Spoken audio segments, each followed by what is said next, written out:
I couldn't be any more excited right now. Those hands were filled with poop-stained underwear, which he allegedly smeared on the face of his victim. Do you realize what percentage of your opening conversations are about bathrooms, Merrill? Sometimes when you look through the little hole between the stalls, you can see another guy. You should just look him in the eyes the entire time. I think you have the wrong expectations for what's going to go down here. We're going off the rails here. Maybe football instead. It's always next year.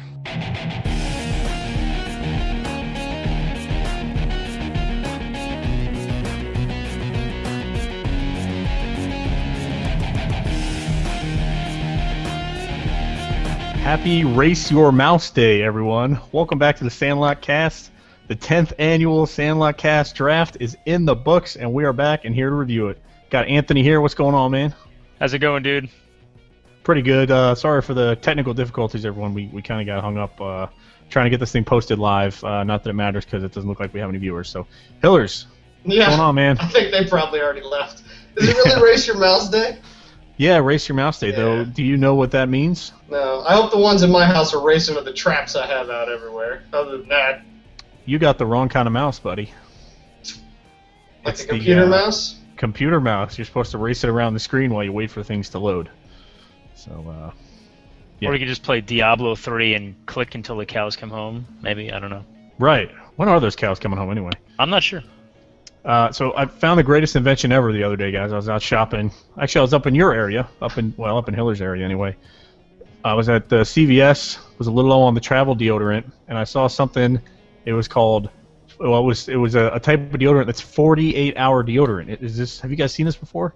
That sounds like the laziest crap ever. It's awesome. That's so lazy. Just put it on every morning. Why? Because I you don't trust a say... product like that. How can you trust something that, once every 2 days? Oh, I don't know, man. You bought it, huh? Do you smell me right now? No, you don't. Almost. That's how I trust it.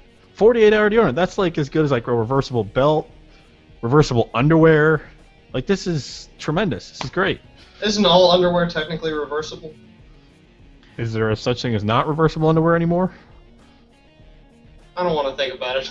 No. Let's move on. Let's move on. We got to keep it snappy. I was told Snappy. in the invite here. So yeah, the draft happened. Let's kind of get into that, Anthony. This bunch of drafts we've had now in the Sandlotcast or in the Sandlot Football League. What'd you think of how this year's draft went? I was a little bit disappointed in the execution for myself this year. But aside from that, I think it was pretty streamlined. I think we finally got, the rule arguing under control, at least until next year. We're all pretty proficient at doing the auction draft. We got the auctioneer in there. Even the newbies caught on quickly.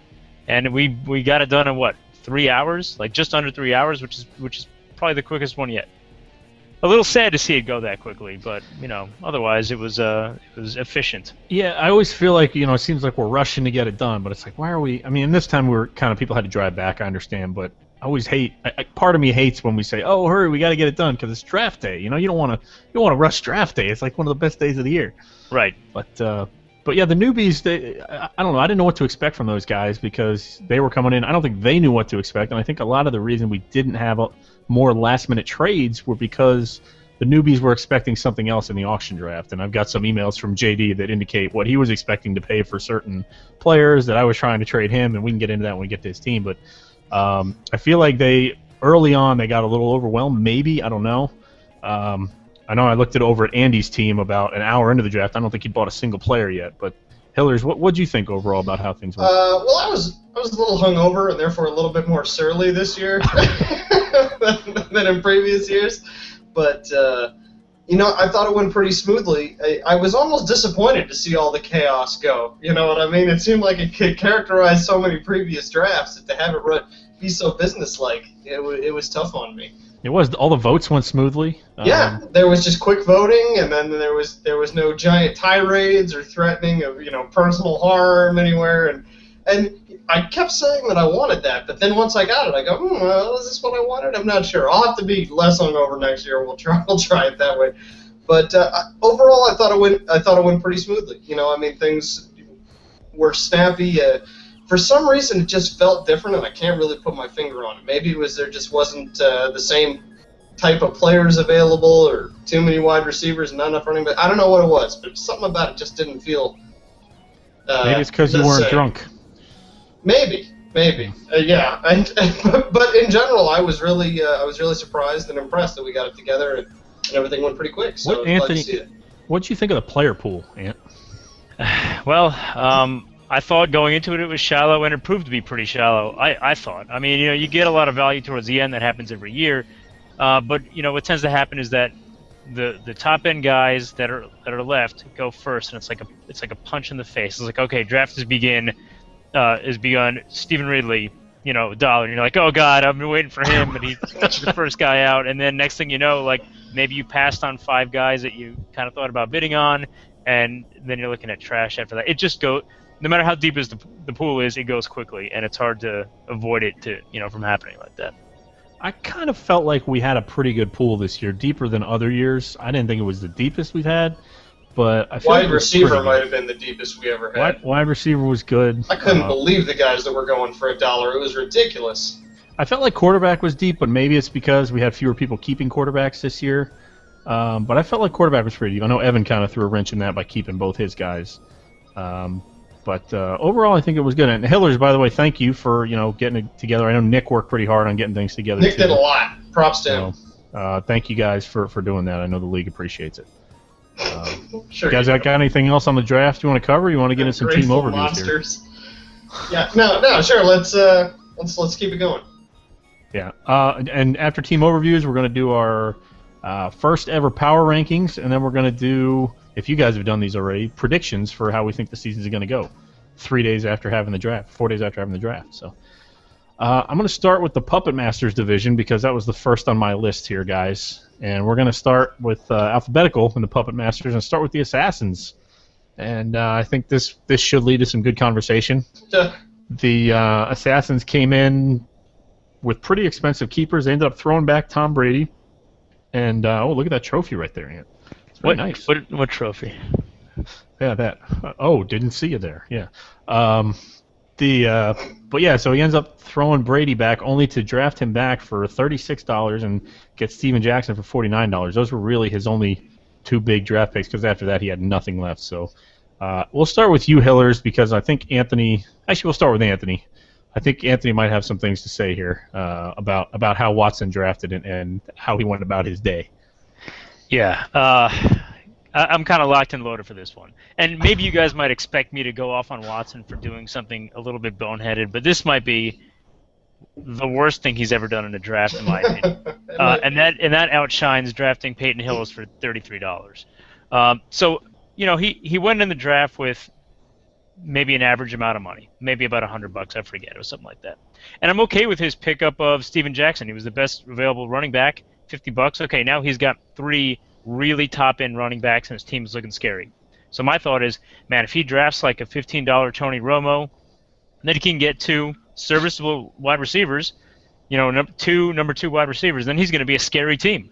For once, Watson will be a scary team. But what does he do? He goes and spends almost every single dollar remaining, $3 shy of max bid, on Tom Brady, who's aging.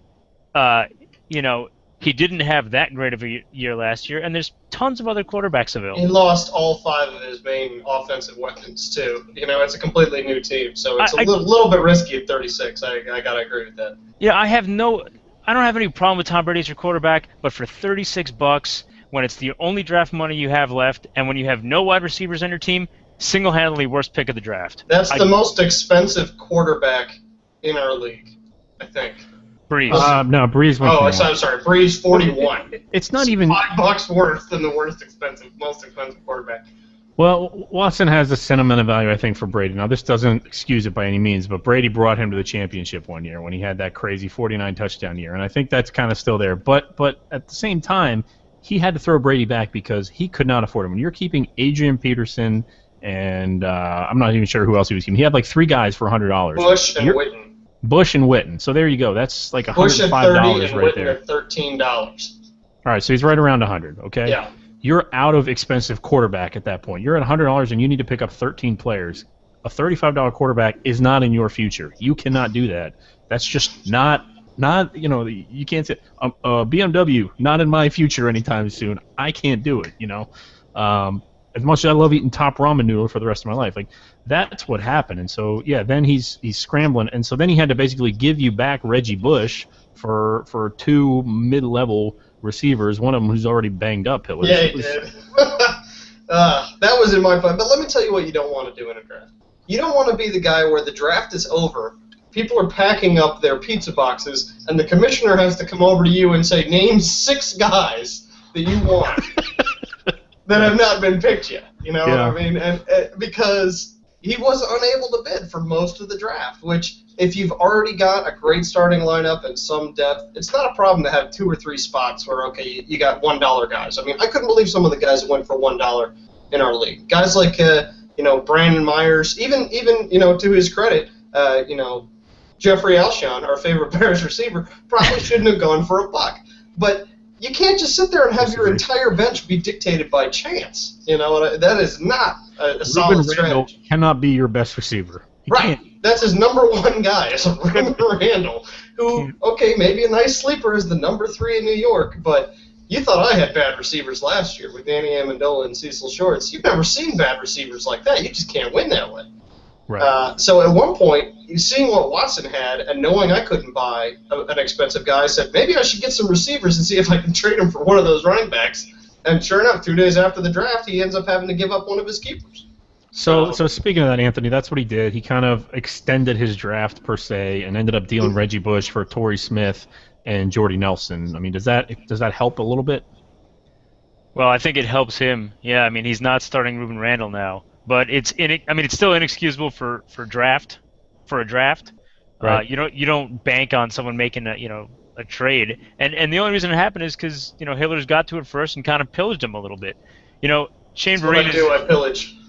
Shane Vereen will be fine as like a number, maybe a flex guy on a bye week day. He's worthless. I don't know. Yeah, it's not worth less. He's not a guy you can count on. It's not worth very much. No. Well, so now it's if Torrey Smith and Jordy Nelson are both on the field, if they get healthy and they both score a touchdown, it can make Watson's week and one of them. Otherwise, he doesn't have much of a chance. I don't know. Yeah, and the one thing he doesn't have definitely is depth, and I think we'll get into that maybe when we get to the power rankings. I know we typically spend a lot of time on Watson's team.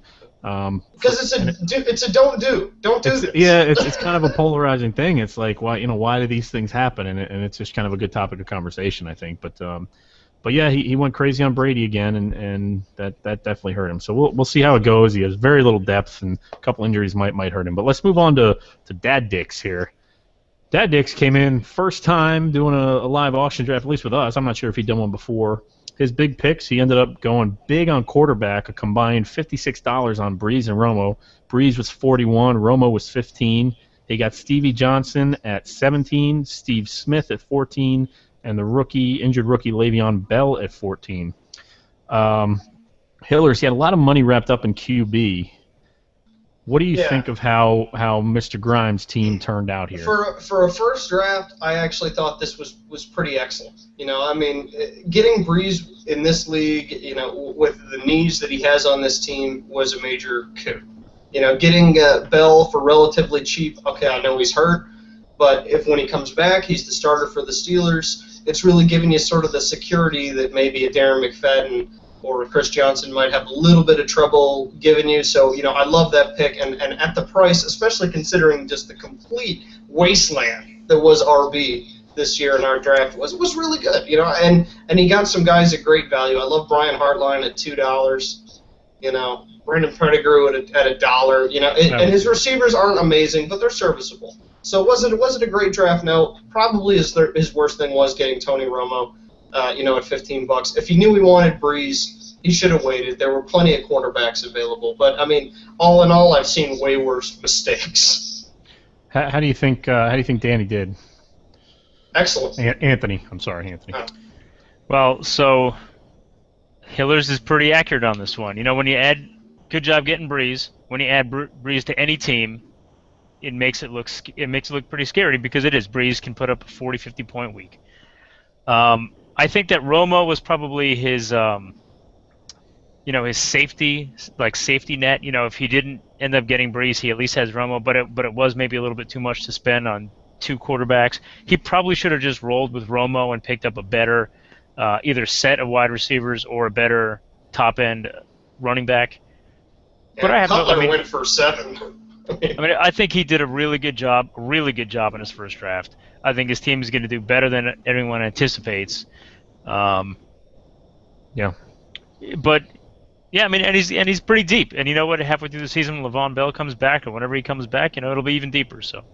That's true. When that happens, this team will definitely, if he gets that job back, if he gets the starting job, that'll be a big thing. I think I don't know if he got caught price enforcing with Romo. Maybe he's like, well, heck, because Romo was, I think, the first quarterback that got thrown out there. It was. And that was early in the draft, and it seemed really cheap to a lot of us. I know his price last year was like $26. So, there he is cruising around, 14, 15. And maybe he gets in there and says, wow, that's pretty good. And then Breeze, kind of the bidding went slow too. And I think part of him said, well, I got Jimmy Graham.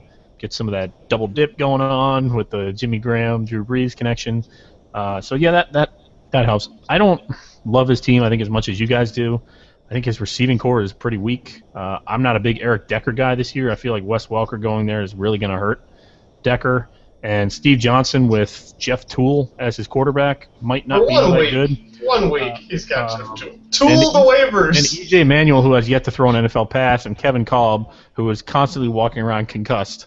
These are not guys you want throwing to your receivers. So I don't love his receiving core, and I don't love the fact that he's relying on Darren McFadden at this point. That's not a guy you want to rely on either. So could be good. There's a lot of breakout potential, a lot of upside on the team, but I think there's a few things. I guess there's true with any team, but there's a few cracks that are kind of showing already. But also at the same time, Anthony, you mentioned Drew Brees, and part of me, sometimes I feel like we overlook the quarterback position and forget how good this guy really is, because he can put up 40 points, like it's nothing, in one half. So CBS predicts that he will get 418 points this season. That's pretty solid. I think that's twice good. an elite running back in just terms of raw points. So a quarterback like that can make up for some gaps elsewhere. So I think he did do pretty good overall. I don't know that he would go for both Romo and Breeze again if he could do it over again. But none of us would do the same things we did if we could do it over again. No, Lord, no. So, are we good here on this? Yep. All right. Over under on 3 weeks before McFadden gets injured. What do we think? Over. Under. Because I think they're going to go with Pryor there, and he's going to be running around. I'm going under. I think Pryor will step on McFadden and hurt. Butt fumble. Yeah. Next team, End Zone Bombardment Squad. All right. Get into Anthony here. He came in. Everybody kind of knew who his keepers were. He had his team pretty well set, so he didn't have too many big picks. His big money pick was Giovanni Bernard for $40, but he also got Mike Wallace and Andre Brown, thank you, for $16. I wrote Brown, but I didn't know which Brown I was talking about. There's a lot of Browns out there. Yeah. Andre Brown for $16, and he also traded for Stafford in the preseason. So Anthony, coming into the draft, what was your strategy? What were you thinking, and did it go how you planned?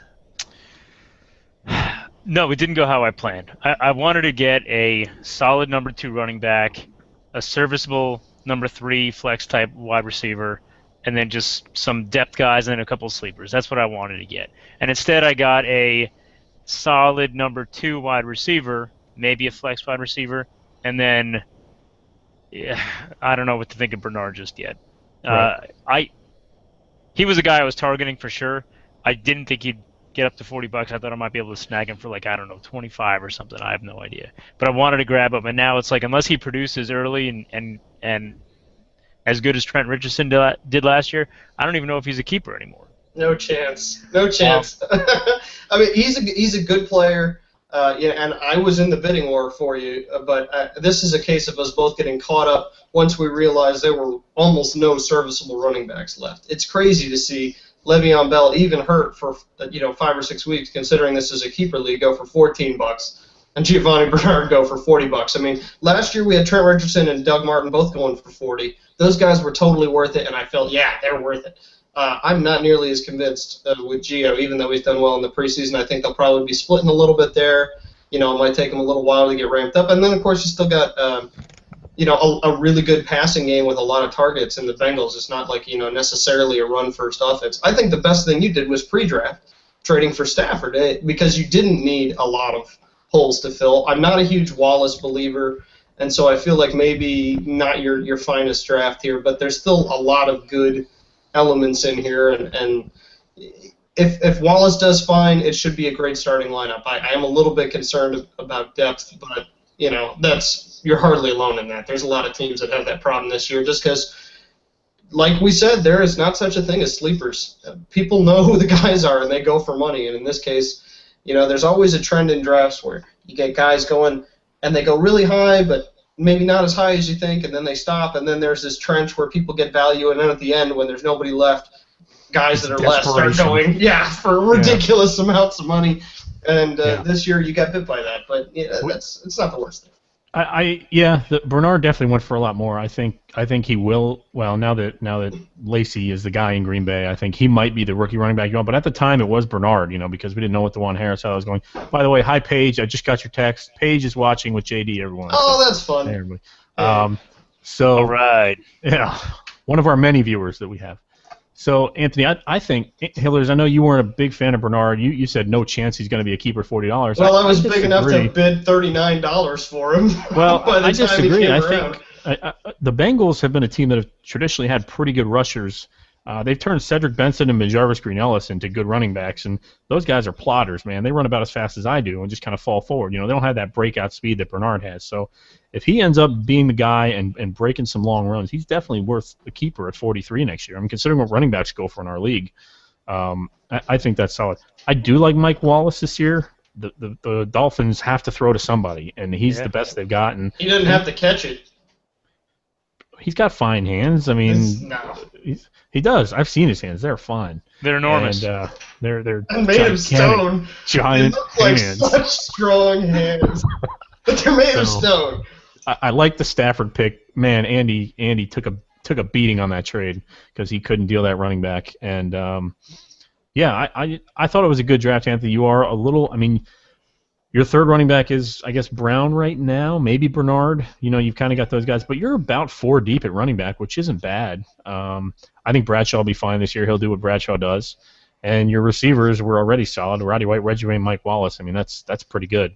After that, it gets a little dicey, but you have 3 good receivers. You can find more. I mean, I think you'll be fine. I have high hopes for Dobson. I have high hopes for Hausler at tight end. Denarius Moore. Hausler. Why do I want to Denarius say Moore, his name with a Schwarzenegger accent? From Total Recall. Total Recall, yeah. Is that his name? No. Hauser. Hauser. Yeah. That's right. If you're doing it right, you should be Quaid, I guess. Hausler. No, that's not Quaid. No, That's Quado. Quado. Yeah, Quado. Get it together, Hillers. Sorry. Yeah, that's inexcusable. All right, who's next? Okay, yeah. Great job, Anthony. Next, the Feisty Goats. New team name, new era, baby. So big picks for the Feisty Goats. I came in with a lot of money this year. MJD. I got MJD for 50. I got Bo for 21. Fitzgerald for 32. Miles Austin for 16. And then Harvin for 9 and Gates for 5 near the end. Been a few rough years for the formerly Hitmen, now Feisty Goats, so I needed a big draft. And I'll just say my strategy coming in, I had 3 different strategies depending on how the early rounds went, and I had like 3 budgets mapped out on my sheet. And it was like the first one was if MJD goes for $50 or less, follow this. And I had like my little grid there, and sure enough, he ended up going for 50, and I got him, so I kind of went with that. I knew I wanted Fitzgerald. I had 40 budgeted for Fitzgerald, and I got him for 32. I love that buy. And overall, Paige, stop texting me. Overall, I think it went pretty well. This is probably I feel like the best draft I've had yet. And there's no pick I really, really don't like that I made. So, Hillers, actually, we'll start with you, Anthony, on this one. What do you think about how this one went? Hey, A+, Mike. I think you did a good job. I mean, and you should have, given how much money you went into the draft with. So, you can outbid nearly everybody on everything. However, that said, I still think you got fairly good deals on all your guys. Like you said, I think Fitzgerald at 32 is your best pick. I was bidding against you on in fact, MJD, Dwayne Bowe, and Larry Fitzgerald, and I'm surprised I let Dwayne Bowe go for 21. I mean, yeah. I think that's a good price. And MJD at 50, nothing wrong with that.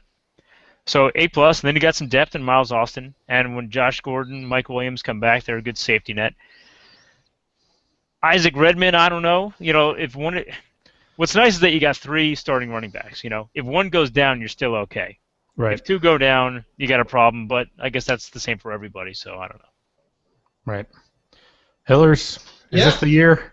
Well, I don't know if I'd go that far, but I mean, for a 2-win team, you had a fantastic draft. I mean, you had $150, which means you could spend that $50 on MJD, and then basically have the same budget as most other teams. And I think you spent it. You had goals, you had a plan, you went in there and you executed it. Fitzgerald is an amazing pickup.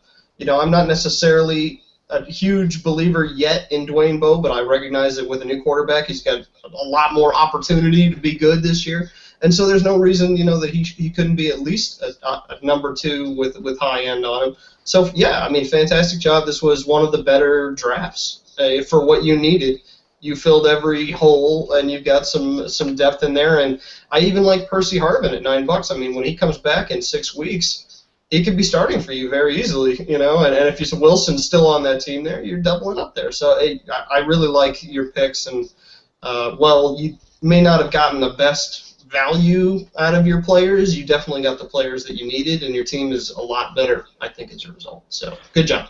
Yeah, keeping Josh Gordon and Mike Williams, I think, gave me a lot of extra money. And this kind of goes to, for the new guys coming in, if you get to week 6 or 7 and it's not your year, and you can kind of tell it's not your year, I went ahead and I dumped, I ended up getting, I dumped Adrian Peterson last year for Jamal Charles, and on its face, that was crazy last year, but I knew that I didn't have a shot. So it wasn't that crazy.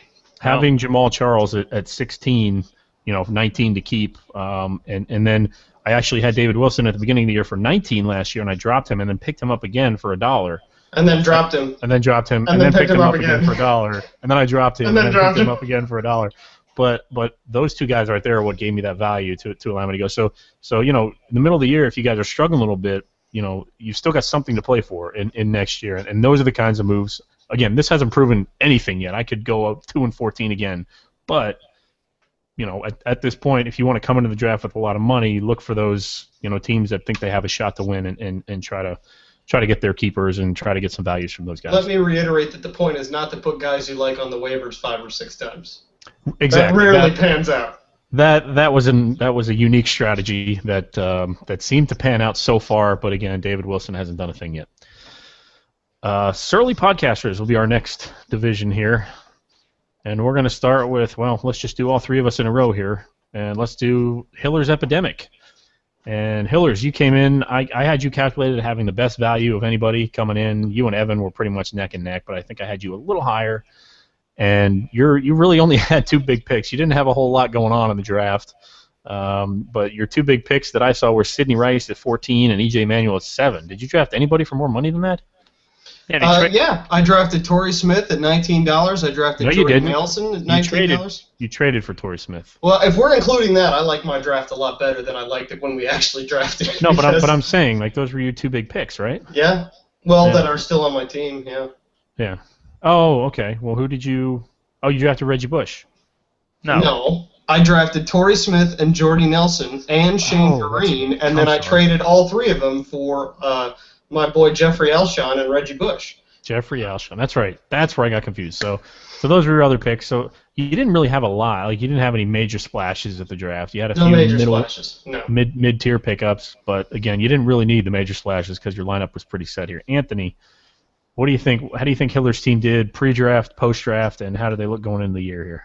Well, pre-draft, excellent. Right after the draft, not great. He didn't really make his team better. He just filled it in with some backup dudes that were questionable. Right. And then he made the trade with Watson, and now his team looks like the team it was before the draft, plus Reggie Bush, and then like random other dudes that are at the tail end of the draft. I mean, like he made it stronger just by adding Reggie Bush, but then everyone else, I'm not, who cares? Right. Is Bilal Powell going to start? I hope not. Oh, boy, that would be a disaster. Yeah, I mean, for Watson, he might. So, kudos to Hillers for jumping on Watson after, recognizing the need for that, jumping on Watson. Pillaging. Otherwise, his team looks like it did a couple days ago. Hillers, what does pillaging look like? Looks like this. You just go, you sense his weakness, and then you pounce, and then you just ravage as much as possible. And I feel like Watson now. That's like 3D coming at me. So It's coming right at you. It's So like Jurassic Hillers- Park, but on your fantasy football team. right. Hillers, I look forward to taking Reggie Bush off your hands in about week 4 for a Oh, shut up. for a tight end that's overachieving. Yeah, that's true. How many tight ends are you going to trade for after Jared Cook becomes Jared Cook again? Well, we'll have to see how Sudfeld does.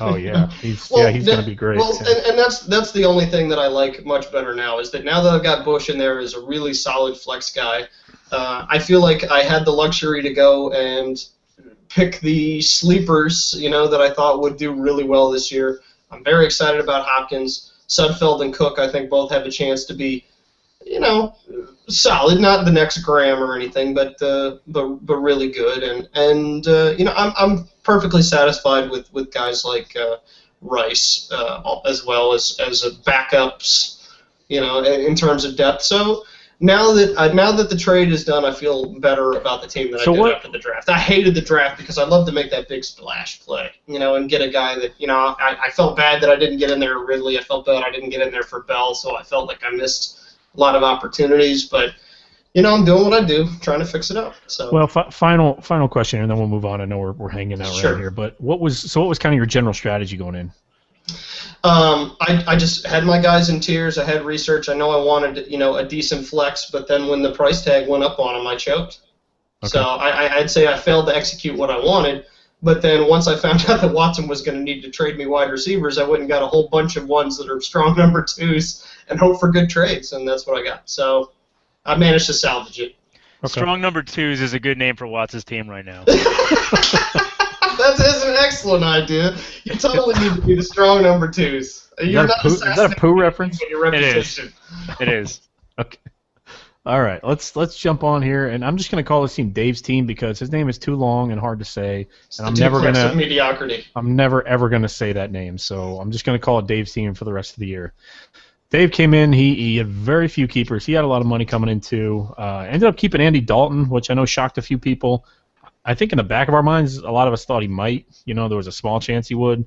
Nobody really thought he actually would, but Dave likes his guys. So, but he ended up his big draft picks were Eddie Lacy at 29, D'Angelo Williams at 29. That was during desperation time, and he's not happy about that at all. Vernon Davis at 13 and Anquan Bolden at 11.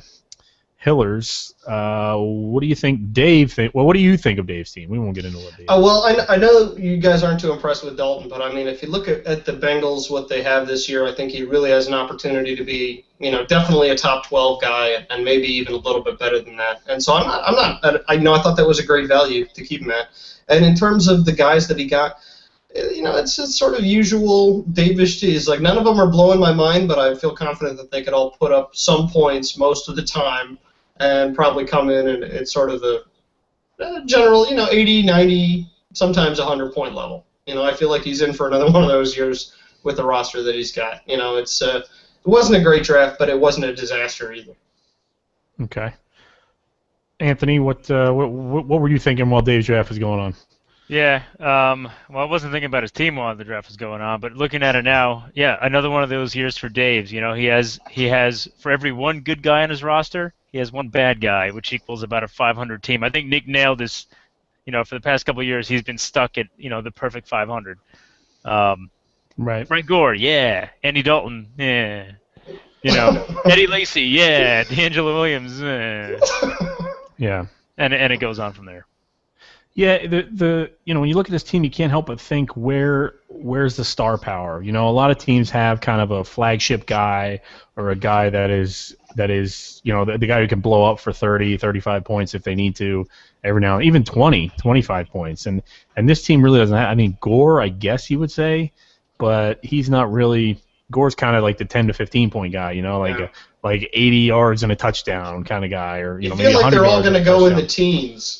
Yeah, so there's not a lot of like 135 point potential on this team. And Hillers, I agree with you on Andy Dalton in that he's pretty solid.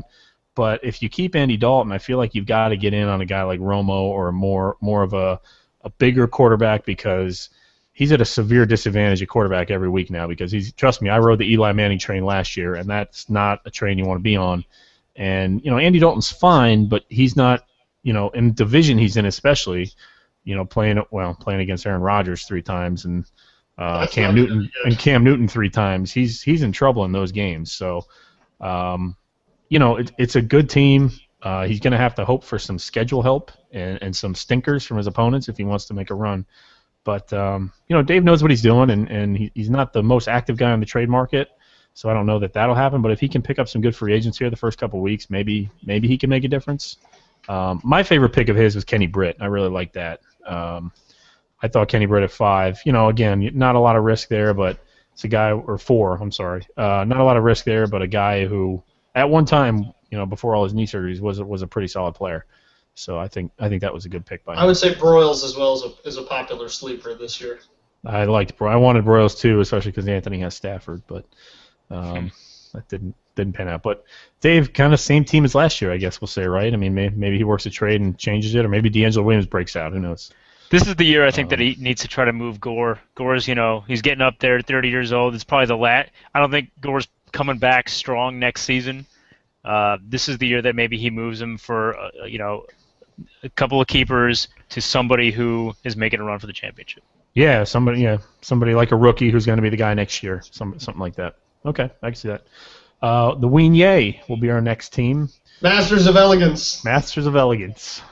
They came in, really got. I think they had a strategy when they made that trade with you, Anthony, and they just got pummeled in that trade because they were not able to deal one of those running backs, and basically ended up trading Matt Stafford for Darryl Richardson, which, I like Darryl Richardson and all, but that just didn't work out for him. I know Andy tried. It wasn't for lack of trying. The market just wasn't there for some reason. He just couldn't make it work. So got in too late. He got into it, so he had to throw back Steven Jackson, which Watson scooped up.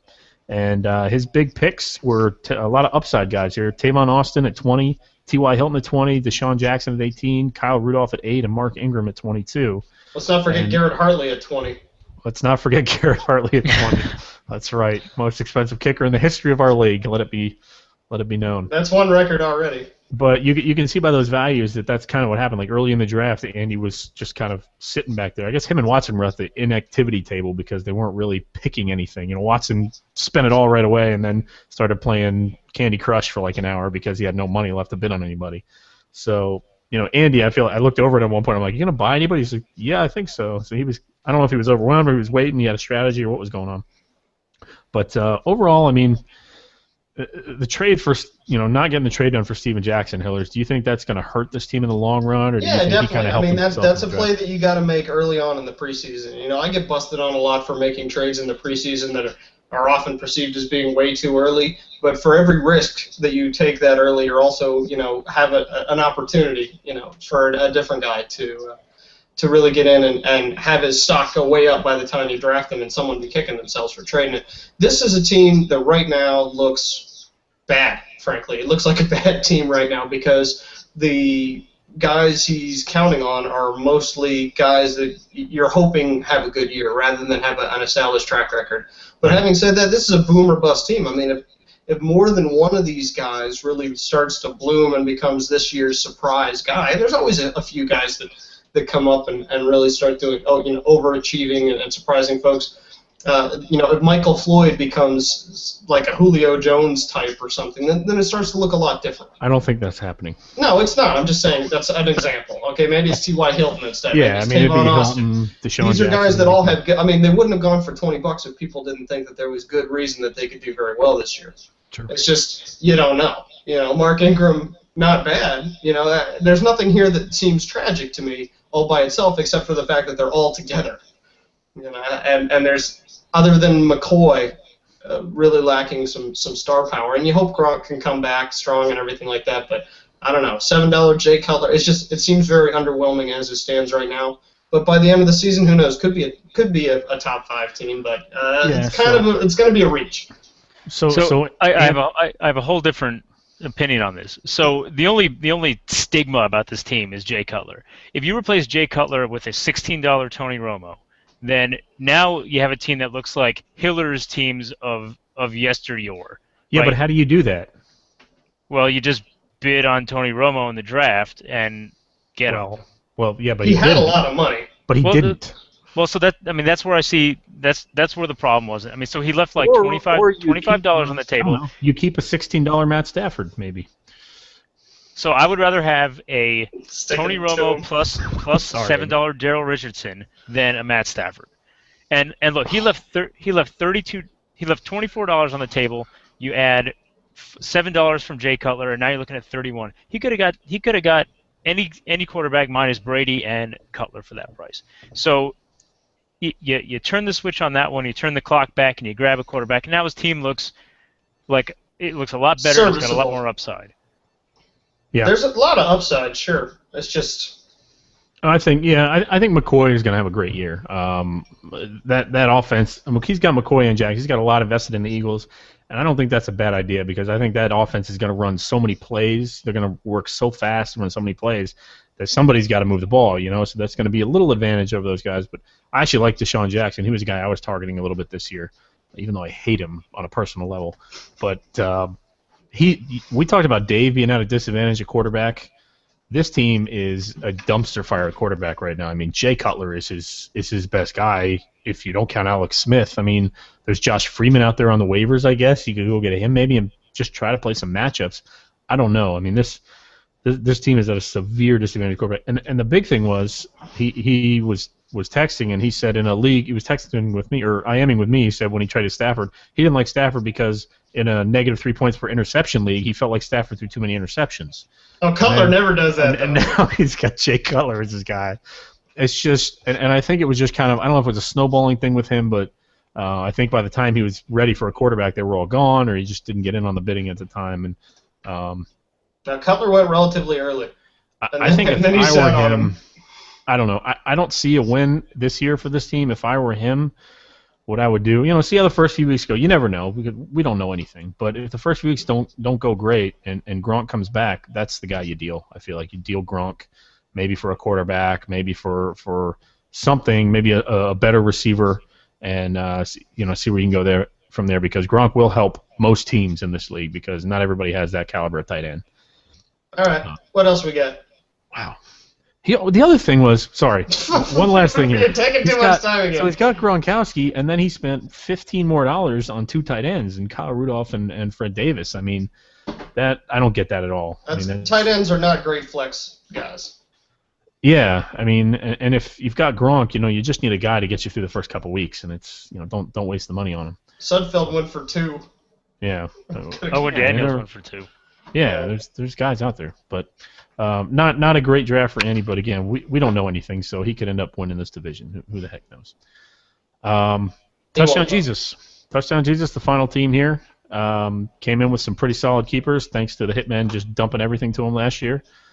Ryan Matthews was his biggest pick at $36, which he was just laughing about. He was cracking up. He said Ryan Matthews is my most expensive player on his roster when we got to the end of the draft. Marcus Colston at $28, a pretty good pick there, I thought, and Monty Ball at $21. So Anthony Pritchard, being your former division mate here, what do you think of this team and its prospects going forward? Well, I hate Ryan Matthews. I'm not even sure that he's on a personal level or just on a. I would never all play the him in levels. fantasy football. I mean, I think that he's going to be starting Vic Ballard again by week 6. Right. But I like the Colston pickup. That's a solid flex guy. He'll just be swapping in his RB2. Maybe he'll make a play. Maybe he'll trade somebody out. I don't know. Maybe Monty Ball steps up and becomes the solo back in Denver. And if that's the case, he'll be all right. But it'll be a RB2 swap around until something settles in, and he'll have a decent year. But I don't think he makes the playoffs. Okay. Well, I mean, an RB2 swap around when you've got Calvin Johnson, Dez Bryant, and Marcus Colston as your receivers, that can make up for that RB2 swap around, though, right? Yeah, maybe. Okay. We'll see. I mean, his team was similar last year, right, where he had 3 good wide receivers, a good quarterback, and then no RB2. So, to me, his team looks very similar to last year. It's a little Nickish, almost. Well, what do you think of Matthews this year, Hillers? The same thing I thought every year is that got, not zero potential, but it's still a bad bet. It's not one I would want to take. Right. The Ball. I think this team really depends on if Ball becomes the guy in Denver and closer to a feature back. If that happens, this team looks a lot stronger to me. The receivers, don't get me wrong, they're sick, they're scary. Yeah, I'm really not looking forward to having to play them 3 times a year. But the other thing about receivers is, even with guys that are at top end like this, they can be a little sort of boom or bust sometimes. And I could definitely see him missing a few games, even though his receivers had 10-point games. It depends on Newton as well. Yeah, well, that's Newton and Ball is where this team turns, and it could be good. But right now, I'm not terrified. It has real depth problems, I think. I'm not seeing anything on the bench here that I'm like, oh, well, that'll be good in case something bad happens. Well, I think the fact that his flex, if Ball works out, his flex is going to either be Colston or Monty Ball. Which, and if Ball's a starting running back at that point, then that's a pretty past good the flex. I'm talking the entire bench. Well, we're consider flex a starting player. Look at every single team in the league, and you can say that. There's no team that's not the case. When I looked at him, he scored pretty low on depth. Okay. So a little bit brittle as well. Hey, Hillers, how about that $1 Sam Bradford pickup? I couldn't believe that. That was the deal of the draft. I try to make some controversy around here. I try to have a decent conversation, have a little bit something to say. Sam Bradford is well regarded in many circles. I'll have there are a lot of guys that win for good value. Which circles are those? His friends on Google Plus. The circles of knowledge. Okay. Yeah, I'm sure he's a nice guy. Don't get me wrong. All right, shut up. Yeah. I think this team's sneaky good. I think Monty Ball will end up being the guy in Denver, and that's going to give this team some depth. Ahmad Bradshaw, again, I do think he'll be good, but who knows what happens with them. And these, Cam Newton was a top 5 his rookie year, top 7 his second year, and a down year last year. He was like the 7th ranked quarterback. The guy's ridiculous. So I think this team's going to be pretty good. And you think they take the division? We'll get to that in our predictions. Right. We'll get to it. Hillers, I don't think you're going to like facing this team 3 times a year. No, I of the teams that I have to face 3 times a year, this one's my least favorite. But the receivers, this is the best receiving core I think the league's ever seen. This is insane. It's ridiculous. How do you get any better? That's crazy. But the funny thing is, if you look at his roster, he's got so many $1 guys. Like, he went so stars and scrubs. I don't know if that was his goal, but I feel like he just had to spend so much on Ryan Matthews at the time that he only had like dollars left. It was him and Watson at the end. They were just going, "You want this guy? No. All right. You want this guy? No. All right. You want this guy?" They just kept going back and forth. So that's how you end up with Greg Little on your team. All right, Melon Ballers division, final one here. We'll start with keep it snappy. Light Sabertooth Tigers here. Nick came in, did not keep Drew Brees to surprise a lot of people. I thought he would. Ended up getting Kaepernick at 26, Lamar Miller at 26, Stephen Ridley at 40. Was it 40 or 41? 40? 40. Anyway, Sproles at 24 and Jordan Cameron at 9. Those were his biggest buys. A lot of hype for Nick's team, Anthony, at this draft. After the draft, now you had some time to review it here. What do you think of Nick's team? Yeah, he did get a lot of hype, and I thought it was well deserved. I mean, he executed well. He got some of the star guys, the premier guys available at the draft. He got them early, and he got them for cheaper than I think everyone expected them to go for. Good job getting like Ridley at 40. I had Ridley going Miller at 26. Around 50. Yeah, Miller at 26. I think that's about right. Well, maybe Ridley was this year's draft. And maybe you can say Sproles at 24. I thought Sproles might be a $30-something guy, and maybe it just surprised us because Nick never drafts running backs, and he drafted 3 high-end available running backs. So he's got $90 in running backs in this draft. Yeah, so that's a little bit unheard of. Now that it's settled in, I kind of look at the team, and Lamar Miller hasn't necessarily won the job in Miami. Sproles isn't necessarily the feature back in New Orleans anymore, especially now with Sean Payton coming back, and he's kind of flipping some things around in the coaching spot. And his who knows about Chris Ivory? So it could just be Ridley as his only dude. I think that was a lot of it. I think we were I think everybody loved the Ridley buy at 40. I think most people think that was a great deal. A lot of people like Ridley. And I think once that happened, people kind of got rose-colored glasses about Nick's team. They're like, wow, look at Nick, he got a great running back deal, which isn't something he typically does. So people thought it was great. I don't think it was a great draft particularly. I mean, who's his third receiver, Hillers? Well, I think he thinks it's going to be either Kenbrell Tompkins or Cordell Patterson, but it's guys that Really? he thinks will do well. Well, that's the Really? thing. Well, yeah, because I think he's counting on a lot of preseason hype about, rookies and who's going to be big. Now, is it possible? Yeah, sure. I can see Kenbrell Tompkins doing quite well, but Okay. you don't know. And so that's the thing. Nick laid some bets down on his team's depth here, and if they pan out, he's going to look like it's his best draft ever, and if they don't, this team's going to start looking really brittle pretty quick. Yeah. It's a boom or bust team for sure, I think. Lamar Miller, there's a lot of hype out there about Lamar Miller and his speed, and he hasn't done anything yet. It's like he's not a rookie. I mean, he's played in some games, and I guess he's been all right, but yeah, the shine's coming off that apple a little bit in Miami. Now they're saying, well, maybe Daniel Thomas will get some more work. And as someone that's been in that situation, that's something you never want to hear, that Daniel Thomas is coming in and getting some work. That guy is poison. But the thing is, as expensive as running backs were and as few of them as there were, to get a couple of guys like that in the mid-20s, I feel like that's the price they were going at. So were they the great deal that Ridley was? No, maybe, but they're good, and I would have expected them to go for about that amount of money to somebody. That Nick got them all, I think, was the big surprise of the draft here, especially considering his general loathing for running backs. Would you and guys? If you're going to get rid of Breeze, Kaepernick at 26 is not a bad. Who? Not a bad Kaepernick. Oh, okay. Is not a bad way to go. Yeah, but getting two quarterbacks behind him is a little weird. But okay, would you guys rather have Ryan Matthews or Lamar Miller this year? Miller. Ugh. I think Miller. I go Matthews. I'd rather have Matthews because I know he's the guy. I mean, who the heck's getting the ball? He's been the guy screwing it up for several years. But he got hurt last year. I mean, broke bones. I mean, they're kind of freak injuries. I'd rather have Matthews, and I know it's not a good team, but I don't know.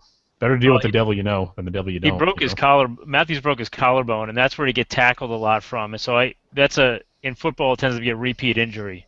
So it's Maybe. Got those chicken bones in the neck. But Miller wasn't the bastion of health last year either, right?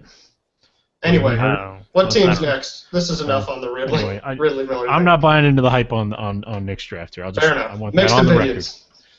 And Jordan Cameron, bust. Sorry.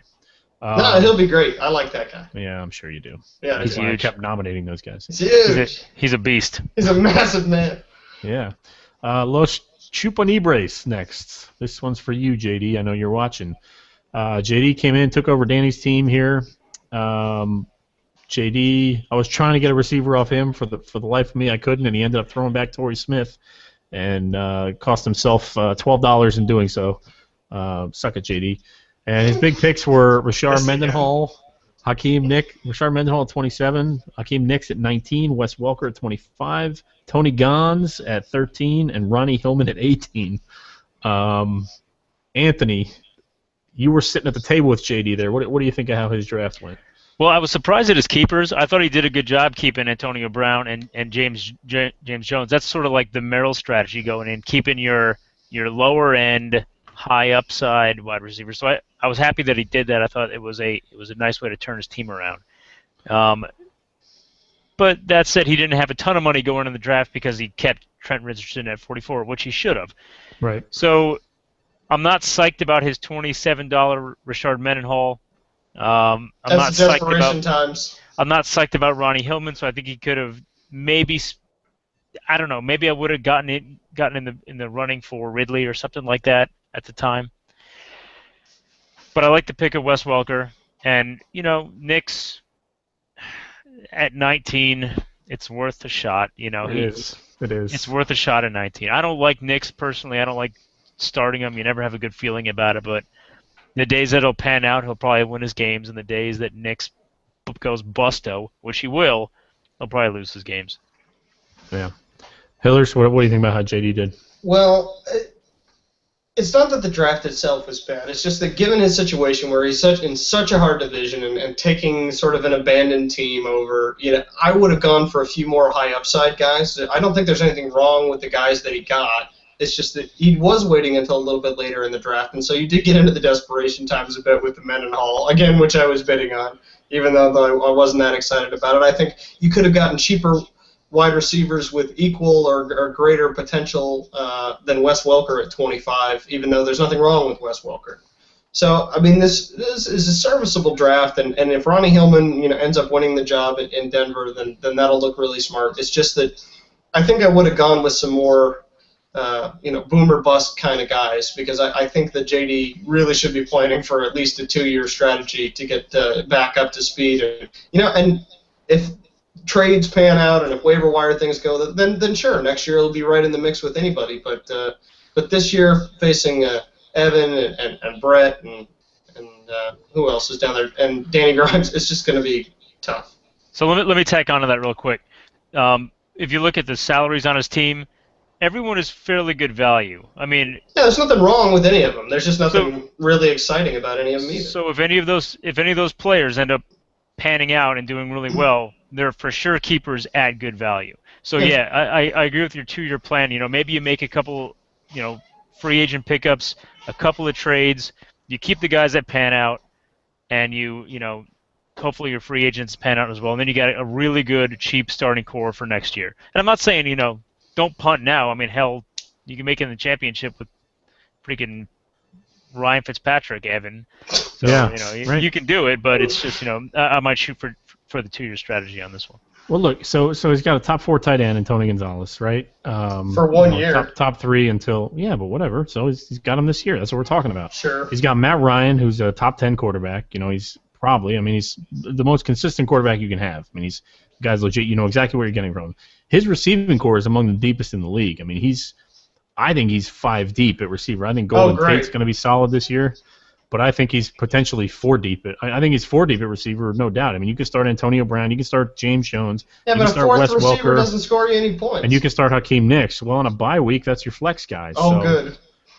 And then 2 deep. He's 2 deep at running back. He's got Rashard Mendenhall at 27. You guys don't like it, but honestly, they've got a quarterback now who can actually throw deep, and that might stretch the defense a little bit. And who's behind him? There's nobody behind him. Yeah.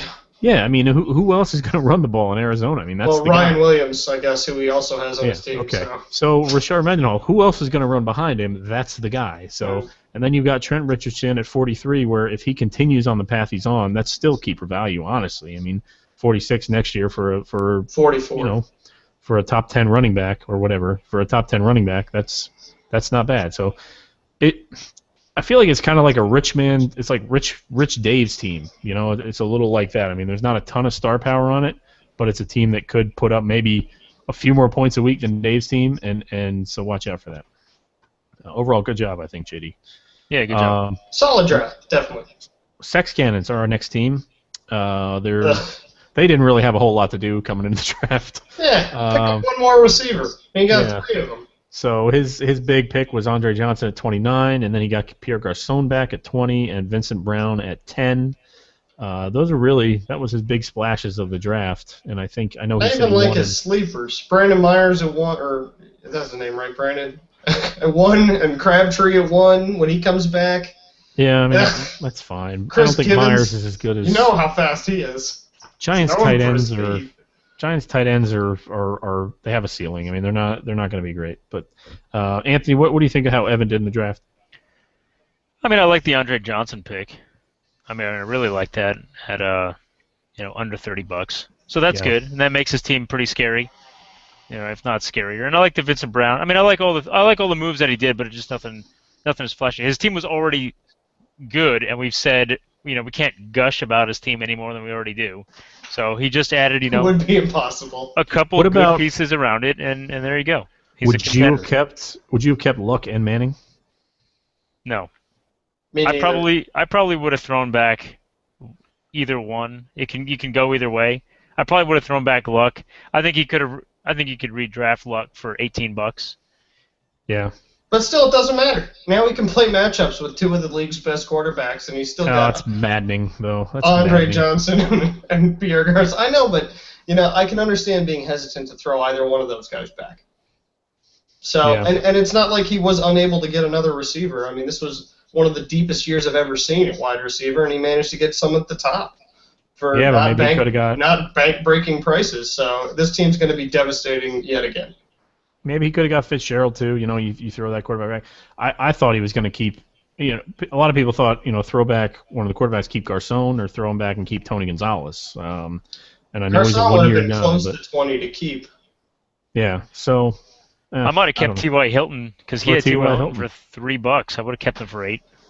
Yeah, exactly. So there was but then you're right. Yeah, I don't know. I mean, I didn't love the keeper decision. I think he's trying to deal one of those quarterbacks, and I think he's talking to Dave or Andy as we speak from Thailand, trying to get a deal done for one of those quarterbacks to give him either a better receiver. What does he need? Whatnot. He doesn't need anything. He needs running back depth because he has 2 running backs and their handcuffs, and that's it right now. That's where this team is showing some cracks right now. You look at this team. Yeah, Ray Rice is great. Yes, C.J. Spiller is great. But then he's got Bernard Pierce and Fred Jackson behind them, and that's not the kind of running back that Evan had last year. Well, if both of any team's starting running backs get hurt, they're boned, and that also includes Evan. But just because Ray Rice gets hurt doesn't mean Bernard Pierce is going to be as good, and just because C.J. Spiller gets hurt doesn't mean Fred Jackson is going to be as good. You know, and what if it turns into more of a timeshare? You know, than people think. You know, what if Spiller can't handle being a full-time running back? So name me the team in the league where either one of their 2 running backs could get completely destroyed and they would be fine. I don't think that team exists. I think my team would be okay. Okay, of course you do. I think your team would be okay.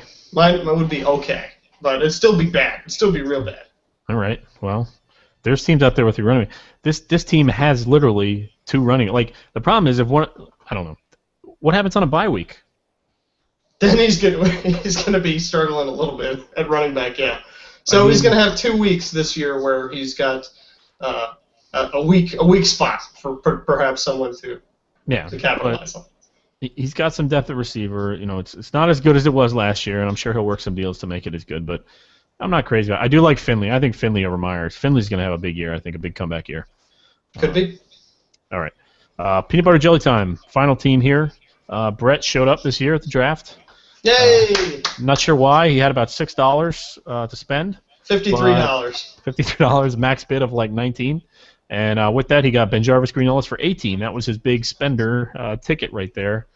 And Hillers, what do you think about Brett did there? I mean, he's always kind of quiet back in the corner doing his thing. You know, he's got papers spread everywhere, and he's like got his head down in his lap, and he's like occasionally he'll throw out a number.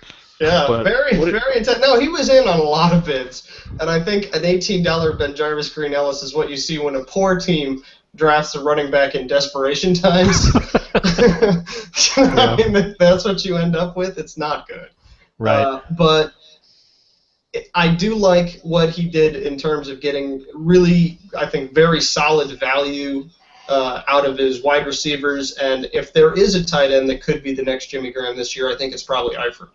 I mean, at least that's the reporting. That's the expectation. You and Nick read the same articles. You guys are all so. These are widespread. I mean, we were both doing months of research, and he was supposed to be and that's how they were presenting him down in Cincinnati. So, and Cecil Shorts for $9, I think is going to be a great value. I think he easily gets 1,000 yards and a fair handful of touchdowns. Hankerson could be great this season. Greg Jennings, no one thinks he's going to do well, but Ponder's going to throw to somebody. Wait a minute. Hankerson could be great.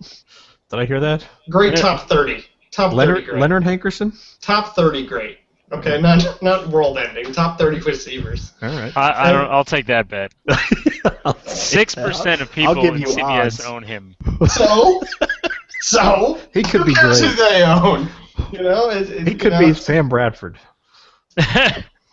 You mock me now. If he ends up as a top 30, I'm going to stick it to the both of you. And Greg Jennings, whoa, how the mighty have fallen. Him going for $8 when he was a top 3 receiver, 2 years ago? I mean, oof. It's a poor team, but he did what he could with his money, so I can't really hate on it. For Greg Jennings, that's the Christian Ponder effect right there. When we're talking about Nick's team, and Nick has that Minnesota sleeper wide receiver, Cordell Patterson, is that his name? Yeah. Yeah, I was almost thinking like, yeah, someone's got to throw the ball to him, and I'm like, actually, no, it's No, they don't. Connor. No one. He's not throwing the ball to anybody. Yeah, No. we'll see how much trash Jennings is talking about Rodgers And they when he didn't has some bring in Christian Greg Ponder Jennings. action going on there. They didn't bring in Greg Jennings, to be Cordell Patterson's backup.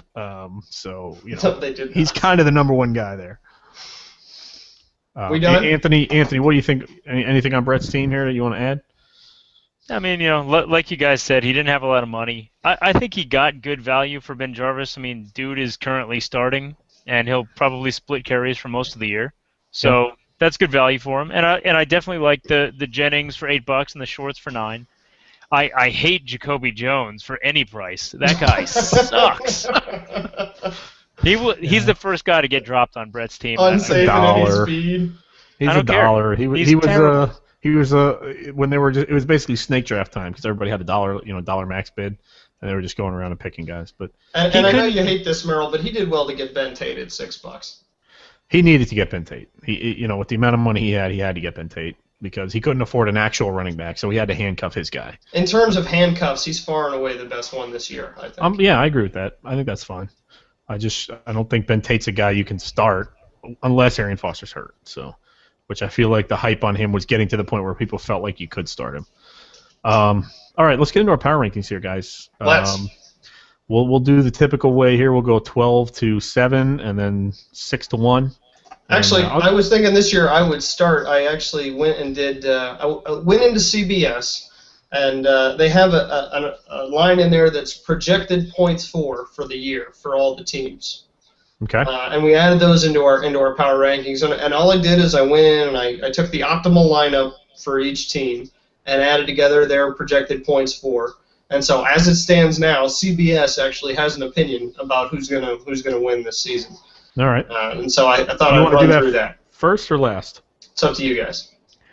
Let's do it first. All right. Let's do it first. Although wouldn't CBS have to use the projected point for and then break it down per week and do the matchups and that kind of thing, like an average? We're going to have to decide what we do from the week to week, but preseason they definitely have an opinion.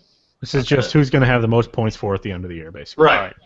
And so most points for, you can say, let's say that translated into the most winning season, not knowing the owners. I don't think any one of us is going to agree with these rankings, but here they are. Okay. Except for maybe this one. It has the Assassins at 12. All right. Which is not a huge... Now, is this just starting lineup, or is this everyone?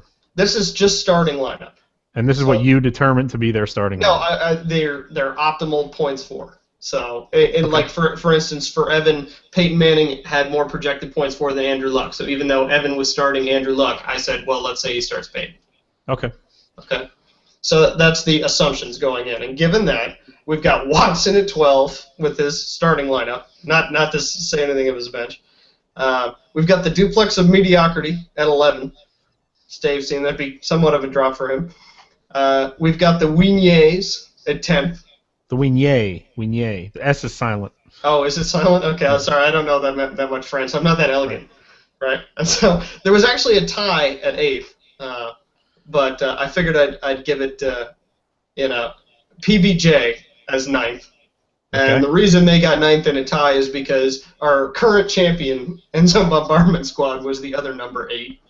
Okay. Okay, we've got the light saber-tooth Tigers at 7. Do we want to stop there? We can stop there. Or no, do you want to just do these and then do our own? Yeah, that's fine. Whatever. Okay.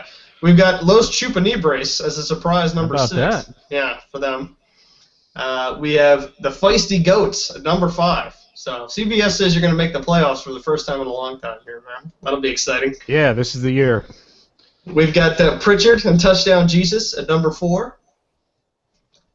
We have Danny Grimes and Dad Dix at number 3. Wow. So, yeah, pretty high. So good for him. Drew Brees. In a shocker, we have Evan and the Cannons of Sex at number 2.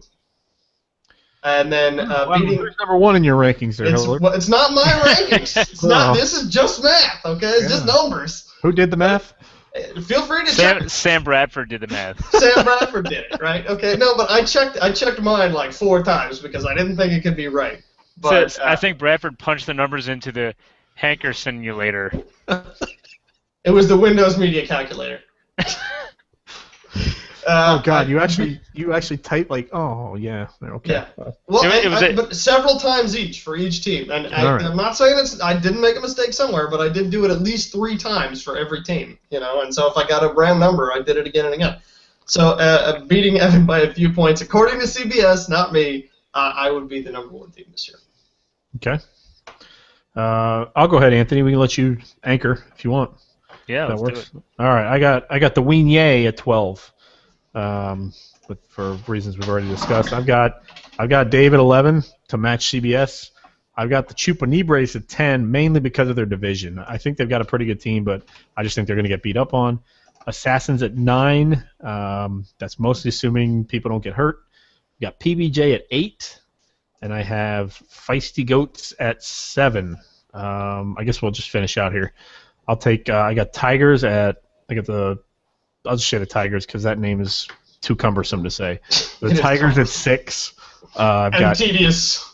I've got TDJ at 5. I have Dad Dicks at 4. A lot of us liking the Dad Dicks. It's a good team. Bad. Hillers, I've got you at 3. I've got Anthony at 2 and Evan at 1. Shocker. Those are our top 2 there. Hey, so Merrill, does that mean you're predicting a Evan Anthony championship again this year? As of right now, speaking of tedious, as of right now, it does because I think right now I calculate owner factor in more than anything else. So what I did is just to explain that, I ranked each position 1 to 12 for every team, and then I added each position, not counting kicker and defense because those don't count. And CBS disagrees with you. Yeah, I'm sure it does. Oh God, you calculated those in. Whole starting and then lineup, I also added depth and depth being people that I would be comfortable starting, and owner, my personal owner rating on top of that too. So what'd you give yourself an owner rating, man? 11 actually. Okay. Just in front of Watson. All right. I probably should be behind Watson, but me and Watson are the only ones behind the new guys. You jam those numbers into the Hanker simulator as well? I did. Oh, good. And it seemed somewhat accurate anyway. Accurate enough for my power rankings. The numbers seem great in the beginning. Right. So they could be. Hey, the numbers could be great. They could be great. Yeah. All right, Anthony, you're up. I'm gonna make a Hanker simulator Halloween costume. It's just a Hankerson mask with a calculator body. That's right. All right, so my number 12, go figure, Assassins. I got the Duplex at 11. I got hate TDJ. them. You hate them so much. I do hate them. They're terrible. I got TDJ at 10. I got the Weenyays, Masters of Elegance at 9.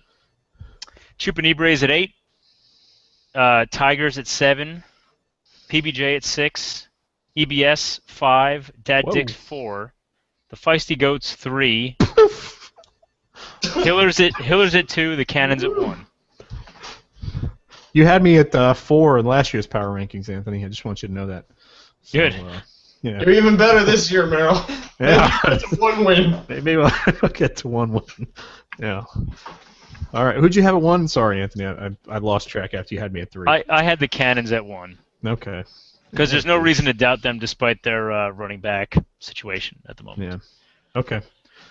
All right. Predictions, guys. You guys have your... I don't get to do my rankings? Oh, I thought you did those. I did CBS's rankings. That's just numbers I had nothing to do with. All right. Run through These are numbers I only had a little bit to do with. Make it snappy, Hillers. I did the same thing Merrill did, except I didn't have an owner factor, and I gave it various points depending on... Don't underestimate the owner factor. I shouldn't, because these numbers were surprising even to me. Okay, I've got the Weenyays at 12. Weenyay. The S is silent. God damn it. I'm going to have to work on that one. I'm just not a man of many cultures. I've got the Duplex at 11, TDJ at 10. Wow.